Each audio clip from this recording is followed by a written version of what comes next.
In this episode of The Retirement Spy, Duncan and his guest Doug Bryant with Sherlock Fine Wines in Atlanta explored the multifaceted world of wine, discussing its role as a hobby, as a social connector, and even as an investment.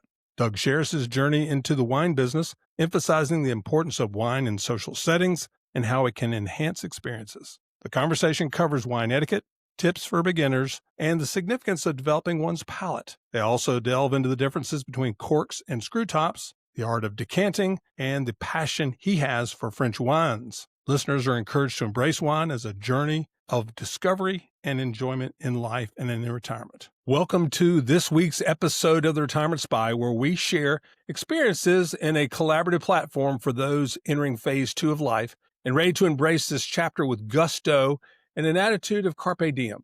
You can find out more about us at www.theretirementspy.com or send us your ideas and topics to info@theretirementspy.com. Today's topic is wine as a hobby and the great connector.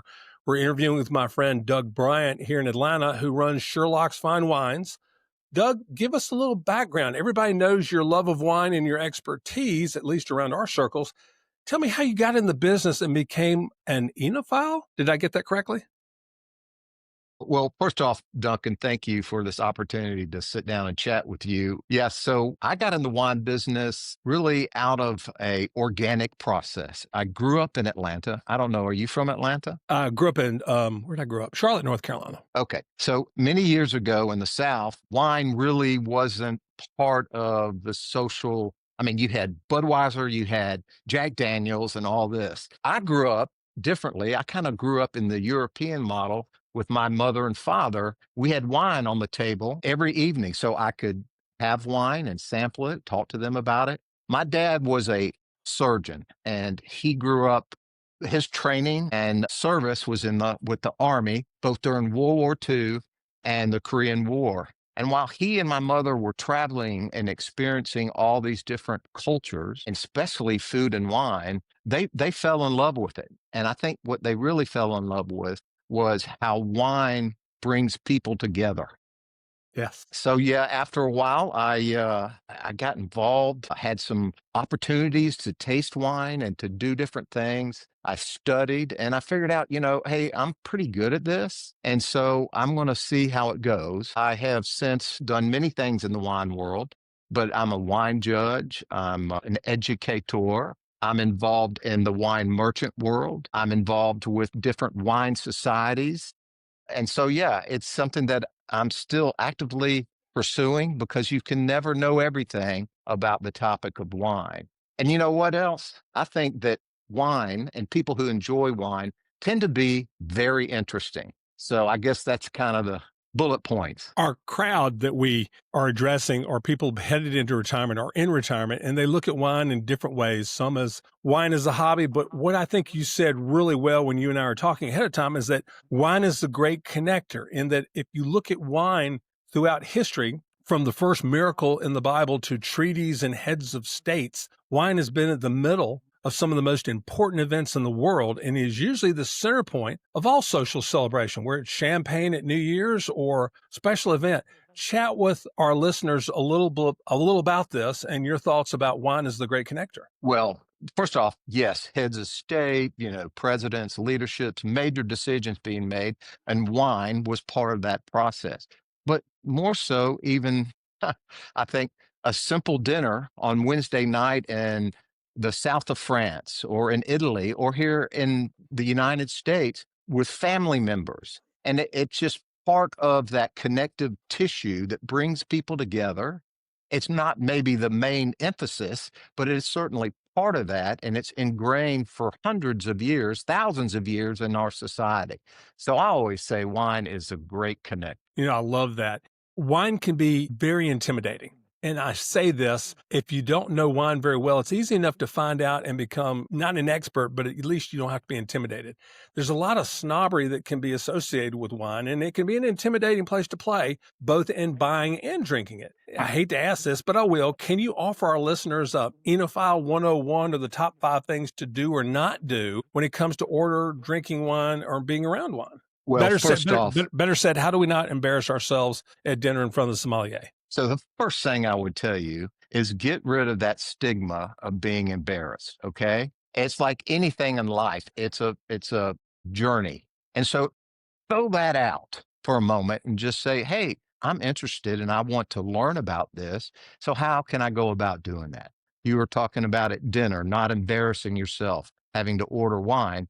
Well, typically at a nice restaurant, you have somebody there that can give you guidance and counsel about what you're having for dinner and how to maybe pair wine. When I go out to dinner with friends, they're always asking me, hey, Doug, will you order the wine? Well, the first thing I try to figure out before I do is what are they having for dinner? And then also what their preferences are. Some people just want white wine or some just want red wine. So I kind of blend those ideas together and then come up with a decision that will, make most people happy. But please don't feel embarrassed about it because it's a subject that is, you can't learn everything about wine. I can't learn everything about wine. So throw that out. Let's just have a good time doing it. I As love far it. as things that you can do, uh, you know, a little bit of intentional study is nice. You can do it online. There's some great resources out there. Janice Robinson has a wonderful educational page that you can go to. But if you're buying wine, I think the most important thing you can do is have a skilled and knowledgeable wine merchant, somebody that you trust, and not just relying on the internet. You can go down way too many rabbit holes doing that. So find in your community a knowledgeable wine merchant and stick with them. And they'll soon learn your taste and preferences and try to grow your knowledge in wine and things that you enjoy having. So having an experienced wine merchant, if you're in a restaurant, solicit help from the sommelier or one of the staff members that is into wine. And don't worry about making a mistake. That's not. Couple other things. I know you had mentioned something about some app you use that you take a picture of the label and then I mean, that's just one little resource. For our listeners, that's Vivino, and I use Vivino during the holidays when somebody brings me a bottle of wine to see if it's a nice bottle of wine, and I need to really be conscious of that, or it's really the bottom of the barrel. And I'm like, really? You gave me a $10 bottle of wine? I can't believe that. I'll remember that you do that. So, yeah, so there's all kinds of resources out there, but just being intentional a little bit and, trying to take a picture of the wine you're having at dinner that you particularly like, or speak to a friend that enjoys wines. And I think over time, that embarrassment will go away, hopefully. Kudos to Doug, and I've got to shout this out to you.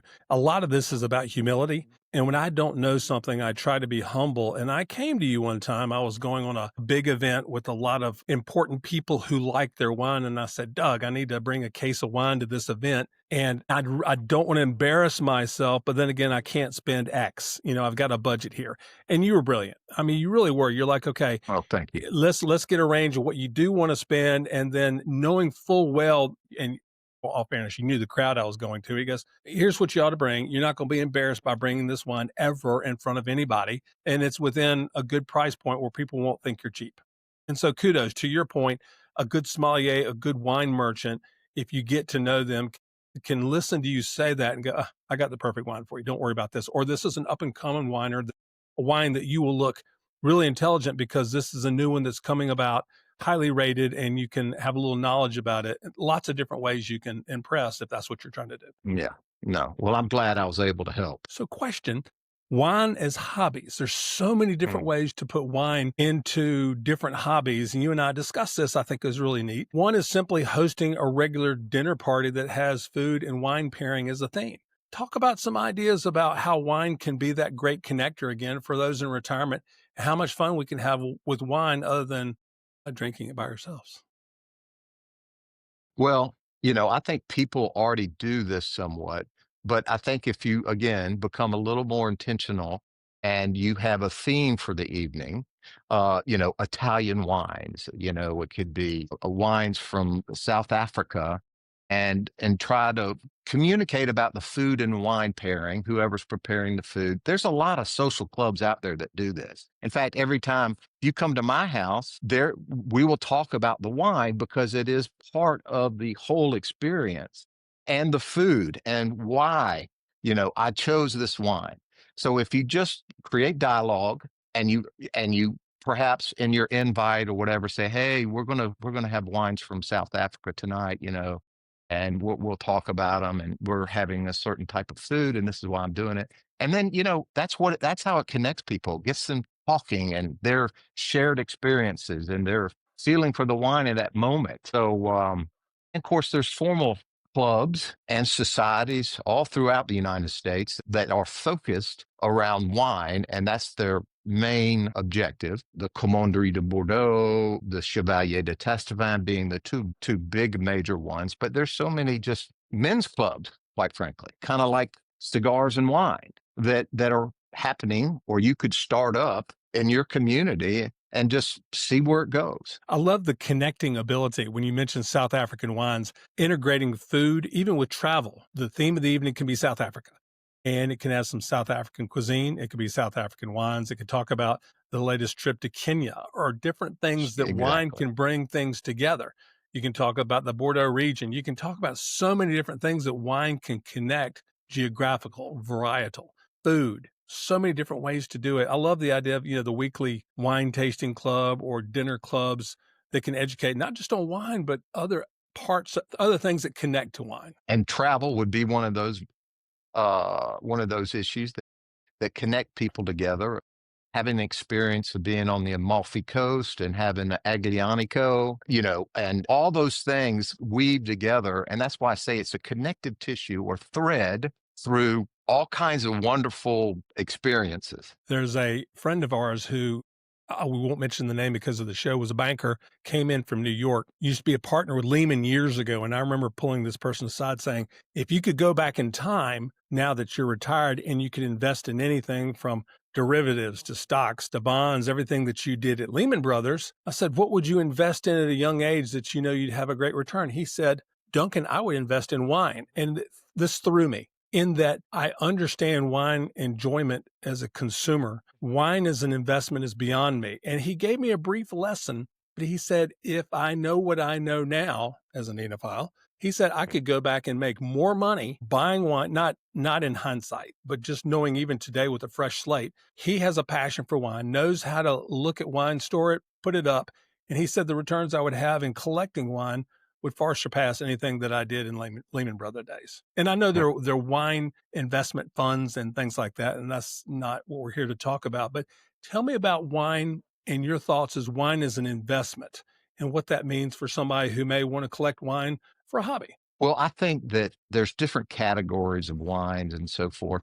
And you have to be very careful when you're looking at it solely as an investment. And we have clients like that. I have numerous clients that do that, and they've done quite well. It goes up and down like any other investment. But if you take good care of it and the wine has good provenance, it's not a wine that's been shared through the internet, through auctions and all that, really pristine provenance, then that wine creates value over time. It's supply and demand, it's scarcity. And when you have a great wine like Lafitte Rothschild, or Domaine Romanée-Conti Latache, these wines are rare. There's far more people that want them than have them. And over time, they will increase in value. Help me with terminology. This is a great segue. You mentioned something that just went over my head. Has good provenance? Provenance, yes. That means that just like in art, the world of art, which is similar to the world of wine, really. I mean, from an enjoyment standpoint, they're linked together, by the way, art and wine, also as an investment entity and all that. Provenance is the history of that bottle of wine and where it has been, how it's been stored, or with art, the owners, the succession, to make sure that there's no fraud or mistreatment of either the art or the wine. So we use that term provenance. Wow. Go through some terminology, and I'm going to go back to elementary school with you here and ask you some things that our listeners may have in the back of their mind, and they may be too afraid to ask, but I'll ask because I'm just that kind of guy. Tell me, what does it mean to develop your palate? relative to wine? So it's like being an athlete. You develop the skill set of being a really good 3-point shooter. So with your palate, it's the same. I mean, it's a lot of exercise over time and being, again, that word, I hate to use it too much, a little bit intentional, but you need to be. And your palate over time will progress and you'll be able to differentiate between different flavors. Okay. And then, of course, your olfactory, your smelling is the most important. I mean, you have four elements in the palate: sweet, salt, bitter. I mean, and tactical experiences too. But the olfactory is the one that really educates you with aromas. It could be butterscotch, it could be violets, it could be all these things. And over time, and tasting wine and being a little bit studious, you'll start developing your palate over time. One quick segue: a beginning wine enthusiast, somebody who's just starting, they typically like wines that are more flat. They have a little more sweetness in them, maybe a little more oaky flavor profiles. And then after a while, when they start drinking, let's say, instead of big Cabernets from California to maybe some wines from Western Europe, your palate starts liking and enjoying drier wines and wines that have more structure and tannin. So it's just, I see this progression through my whole career, how people evolve and developing their palate. It's complexity. And I hate to use, I'm a horrible one for metaphors, but if you've eaten hamburger all your life, then you're like, you know what? I want to put a little mustard on there, a little ketchup on there, a little lettuce, a little tomato. To your point, as your palate develops, the complexities that you learn come into play, and your simple wines that you were drinking earlier, maybe simple cabs from Napa, you get challenged and you want something more complex that you'll enjoy more because of your developed palate, correct? Well, that, and because you know, food and wine, they go together again as you dine in different experiences through travel or with friends in their homes, you know, that you start learning about, well, this wine, a white wine with green asparagus, really doesn't work. It makes the wine taste tinny. Or, you know, hey, I have a really nice Pinot Noir and a piece of salmon. And these two, they complement each other. So the whole experience is higher. So you start learning these things again by just trial and error, doing some research and staying aware. I'm amazed. I was at a dinner with a master sommelier who was telling us in advance the wine we were tasting, what we could recognize within the wine itself, granite, currant, things like that. And I pulled him back and I said, Granite, tell me about your palate and how in the world do you know what granite tastes like? And I'm laughing because master sommeliers who develop their palates, they're going through some of the most complex type of sensations, including different stones, woods, and things that can be a part of wine that you and I may never be able to taste or recognize. But I felt like kind of funny when I brought out, how do you know in the world? How am I going to taste granite in here? Granite is a descriptor, and it is about a mineral component in a wine. Right? It's about minerality, a type of mineral. You can have a briny characteristic in wine. That's more on the salt side of minerals. But there's, you know, you have calcareous soil that imparts its own flavor profile. There's all kinds of different, you know, terminology that we use to describe a wine, and like graphite. There's another one for you, you know, Yeah. I lead a pencil. lot. Yeah, lead. I know what that tastes like. First grade, chewing on my pencil. I knew what that was tasted like all the time. So let me ask you more about some more terminology. Okay. Varietals. When somebody talks about a varietal, what are you talking about? Well, that's real simple. It's like different trees. You have oak, pine, different varieties of trees. Well, you have different grape varieties that are similar. They're from the family of grapes, but they're unique. They're uniquely different. A varietal, they have their own names: Cabernet, Pinot Noir, Merlot, Semillon, Sauvignon Blanc, Chardonnay, Gewürztraminer. You have Riesling. You have all these varieties, but they're all from the same family, the vinifera family of grape varieties. And so in America or in the New World, we will put on the label, you know, it has to be a certain amount, but we'll put Merlot on the label, where it's geographically oriented in Western Europe, let's say in Bordeaux or Burgundy, Or that champagne? Champagne, it's about the region. And then within the region, it's about the sub area and then the commune. So it narrows and focuses down because it's not necessarily about they have to have a certain type of varieties in these wines, but it's about a wine having its representing the place that it comes from. So I say very simply that if a wine represents its place, where it comes from, then that wine has a soul. Now there's plenty of wines in the marketplace, Duncan, that are created in a laboratory type environment. They have a focus study group and they figure out this demographic prefers this style and flavor in a wine. That's just beverage alcohol to me. And there's nothing wrong with that, but that wine doesn't have a soul. So I kind of gravitate towards wines that have a soul, my own personal pleasure. And I try to impart that on my clients. Amazing what you just said that I've known, but I've forgotten. Western Europe, the wine is based on the region, the real estate. Hmm. And in California, it's the varietal. So when you see a Hmm. bottle coming out of Napa, it'll have the majority varietal. And we'll talk about that Hmm. in a second. And in Western Europe, you have a Bordeaux. And the Bordeaux Hmm. is not a varietal, it's a location Hmm.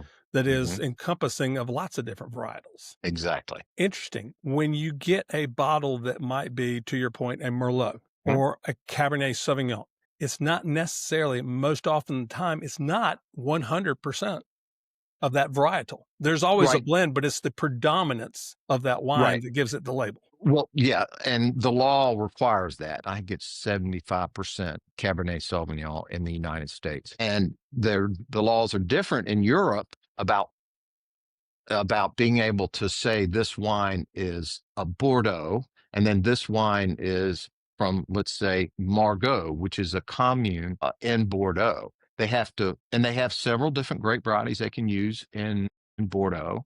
But in order to put on the label of wine, Margaux on the wine label, it has to meet certain criteria. Interesting. So if I got a Margaux, certainly it's not a varietal, but if I had a Margaux, is it more often than not the expectation that it's going to have a heavy blend of Cabernet in there or a heavy blend of something. So when I say Margaux, you're like, oh, you're going to be drinking a little bit of this, and this mixed together. Right. But without going down the rabbit hole of that, yeah, you would think if this wine's from Margaux or Pauillac, those are two really famous appellations or communes in Bordeaux, that the wine's primary fundamental base is Cabernet Sauvignon. Uh-huh. Okay.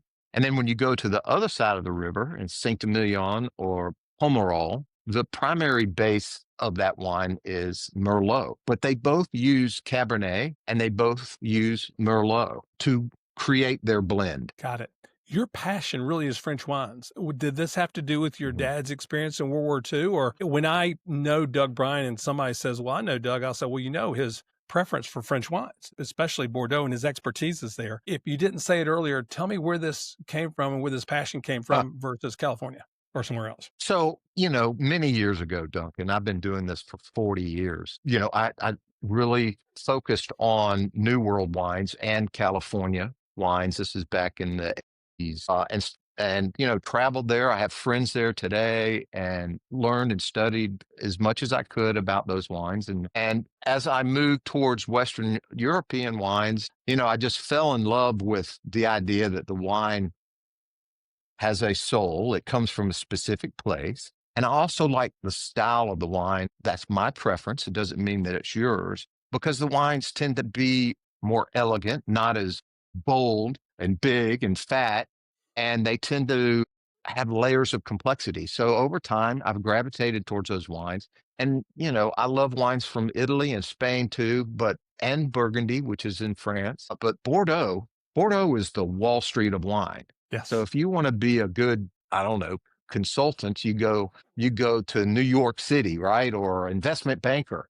That it is the Wall Street of wine. And I love that. And I almost feel like it's my second home now. I have so many dear friends there and I love the culture, the cuisine, the wines, the architecture, the history, everything about it. In fact, my wife Nancy just loves going there because she has so many friends and enjoys the experience. So Bordeaux is kind of first child, but I have many other children in the family. Parlez-vous français? Un peu le français. Français est très difficile pour moi. Et masculine, féminine, pelagique. Oui, non, pelagique. It's a crazy language, but I love it. It's beautiful. I have a hard time hearing Spanish because or Italian because I always end up trying to speak French. But yeah, it's a romance language. It's Italian and Spanish, but to me, it's just beautiful. That's so amazing. Question, and this is a trivial question. All right. Corks versus screw tops. I don't think the world understands where this has come from. Tell us about the cork industry, I guess, versus screw tops on a bottle. And is it a conventional wisdom that a cork is a good bottle of wine versus a screw top is a cheap bottle of wine? So yeah, we've had some problems with corks over the last several decades. There's been more demand for it, and then the quality goes down. And so we as an industry have been working on different type of closures for bottles, and with composite, plastic, screw cap, and all that. And they're great. They're great for wines that aren't meant to be aged. And save the good cork, the long corks, for the wines that you can cellar and keep and drink in 40 years from now, because it is the perfect closure for aging wine. A cap is a really great closure for a crisp Provençal wines rosé that you're going to drink in the next 2 to 3 years. Uh-huh. But it's about getting oxygen at a certain rate to the wine over time that helps develop the wine to allow it to age. So yeah, screw cap, there's nothing wrong with them. I mean, you're not going to age a screw cap wine in your cellar, but you can have some bottles in there that you pull out and twist the top and have some rosé or Sauvignon Blanc next to your pool. Something that doesn't need to age. I'm a fan, but I would never see a screw cap on a wine that is can age. Yes. Question, aeration. Perfect Oh yeah. segue. You were mentioning this. Decanting wine, aerating wine. Tell me when it's appropriate for this aeration process, decanting of wine to give it air. Are you doing this with younger wines, older wines? When is it appropriate that you see the decanters brought out and you're having the bottle poured into one of these giant glass decanters? Well, first off, it's great pageantry. It's pretty. It's fun Yeah. to do. And there's two reasons why you decant wine. First, aeration, we're going to talk about. That's for the young wines. You want the wine not, you want to wake it up.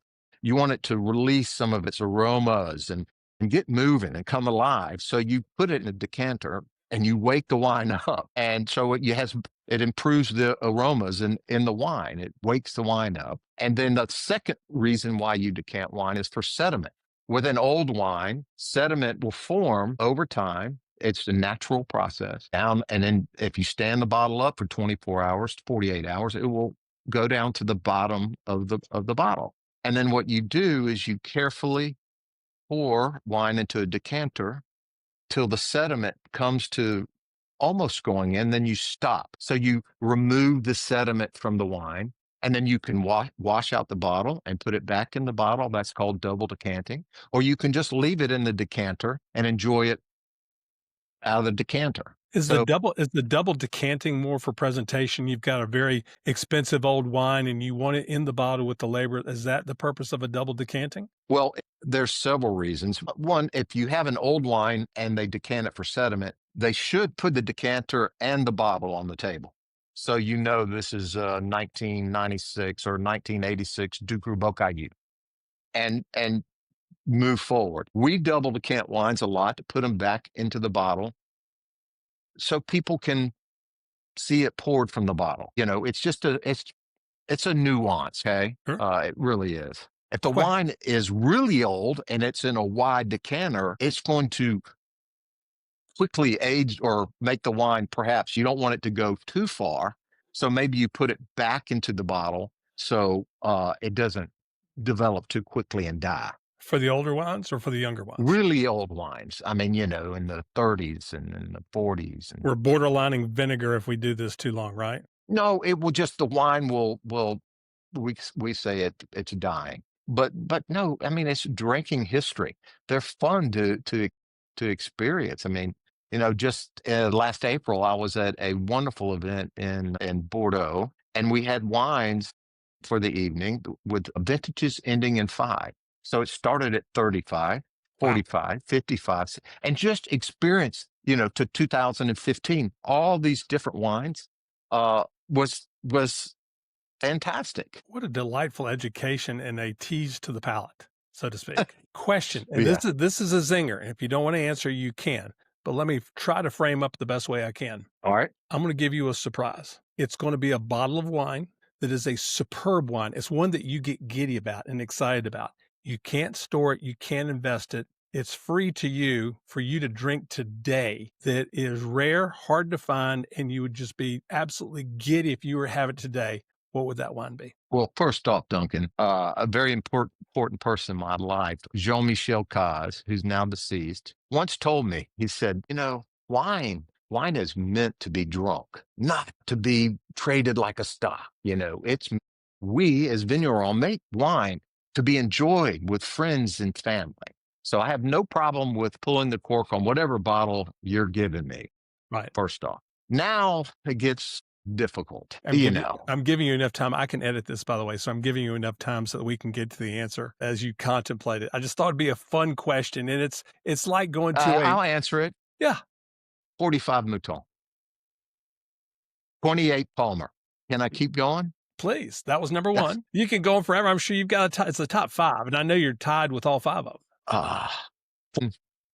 Oh yeah. No, Petrus. Domaine Roman Conte, Latache, 90. I mean, I'm going up, something like that.